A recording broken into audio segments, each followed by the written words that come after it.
क्या हैं 4 labour code, इससे आपको कैसे फायदा। नमस्कार, मेरा नाम है ऋचा और आज हम बात करने जा रहे हैं भारतीय अर्थव्यवस्था और नौकरी पेशा वर्ग से जुड़ी उस सबसे बड़ी खबर की जिसका इंतजार पिछले 5 सालों से किया जा रहा था। केंद्र सरकार ने श्रम सुधारों की दिशा में एक ऐतिहासिक और साहसिक कदम उठाते हुए संसद से पारित 4 लेबर कोड को लागू करने की अधिसूचना जारी कर दी है। ये केवल कानूनों का बदलाव नहीं है, बल्कि भारत के वर्कफोर्स इकोसिस्टम का पूरा कायाकल्प है। सरकार ने पुराने और जटिल 29 श्रम कानूनों को खत्म कर उसकी जगह 4 नए कोड्स लागू किए हैं। तो चलिए विस्तार से जानते हैं कि आपकी नौकरी, आपकी सैलरी और आपके भविष्य पर इसका क्या असर पड़ने वाला है। अब सबसे पहला सेगमेंट समझिए, कर्मचारियों के लिए ग्रेच्युटी और नियुक्ति पत्र।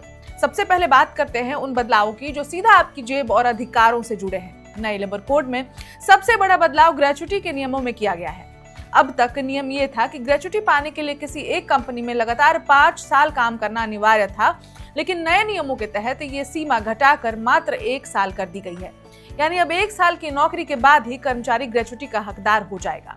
ये उन कर्मचारियों के लिए बड़ी राहत है जो बेहतर अवसरों के लिए नौकरी बदलते रहते हैं। इसके अलावा अब सभी कर्मचारियों को अनिवार्य रूप से नियुक्ति पत्र देना होगा, चाहे वो स्थायी कर्मचारी हो या कॉन्ट्रैक्ट पर हो।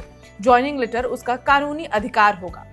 दूसरा सेगमेंट समझिए, गिग वर्कर्स और कॉन्ट्रैक्ट कर्मचारियों को सुरक्षा। बदलते दौर में गिग वर्कर्स जैसे डिलीवरी बॉय, फ्रीलांसर्स की संख्या तेजी से बढ़ी है। पहली बार सरकार ने गिग वर्कर्स को कानूनी ढांचे में शामिल करते हुए उन्हें यूनिवर्सल सामाजिक और स्वास्थ्य सुरक्षा देने का प्रावधान किया है। साथ ही फिक्स्ड टर्म एम्प्लॉयमेंट यानी सीमित अवधि के लिए कॉन्ट्रैक्ट पर रखे गए कर्मचारियों को भी अब स्थायी कर्मचारियों जैसी सुविधाएं मिलेंगी। इसका मतलब ये है कि अब कॉन्ट्रैक्ट और परमानेंट एम्प्लॉय के बीच भेदभाव खत्म होगा।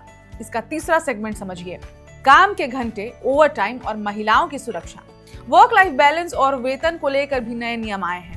अब सभी क्षेत्रों के कामगारों को समय पर न्यूनतम वेतन मिलना सुनिश्चित किया जाएगा। अगर कोई कर्मचारी तय घंटों से ज्यादा काम करता है तो उसे ओवरटाइम के लिए 2 गुना भुगतान करना अनिवार्य होगा। कार्यस्थल पर स्वास्थ्य और सुरक्षा पर भी विशेष जोर दिया गया है।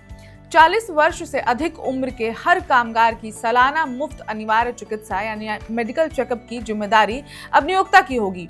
वहीं महिलाओं की सुरक्षा को ध्यान में रखते हुए उन्हें नाइट शिफ्ट में काम करने की छूट दी गई है, लेकिन इसके लिए कंपनियों को सुरक्षा के कड़े इंतजाम करने होंगे।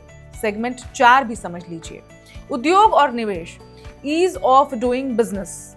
अब सवाल उठता है कि आखिर अभी इसे लागू क्यों किया गया। दरअसल कई राज्यों और संगठनों के विरोध के कारण ये मामला लंबे समय से अटका हुआ था, लेकिन अमेरिका और चीन के बीच जारी टैरिफ वॉर और वैश्विक आर्थिक चुनौतियों के बीच भारत ने इसे एक अवसर के रूप में देखा है। कंपनियों के लिए ईज ऑफ डूइंग बिजनेस को बढ़ावा देने के लिए सिंगल विंडो सिस्टम लाया गया है। अब अलग अलग रजिस्ट्रेशन के बजाय एक सिंगल रजिस्ट्रेशन, एक लाइसेंस और एक रिटर्न सिस्टम होगा। श्रम मंत्रालय का मानना है कि इन सुधारों से देशी और विदेशी कंपनियां भारत में अपने निवेश में गुणात्मक बढ़ोतरी करेंगी। अब सेगमेंट 5 भी समझ लीजिए, निष्कर्ष आत्मनिर्भर भारत की ओर एक कदम है। ये 4 कोड जो अब अस्तित्व में आए हैं वे इस प्रकार हैं।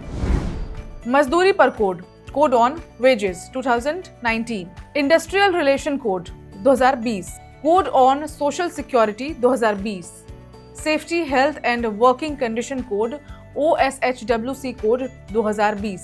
श्रम मंत्रालय ने इसे ऐतिहासिक निर्णय बताते हुए कहा है कि इसका लक्ष्य बदलती दुनिया के साथ भारत के श्रम इकोसिस्टम को जोड़ना और एक मजबूत कार्यबल तैयार करना है।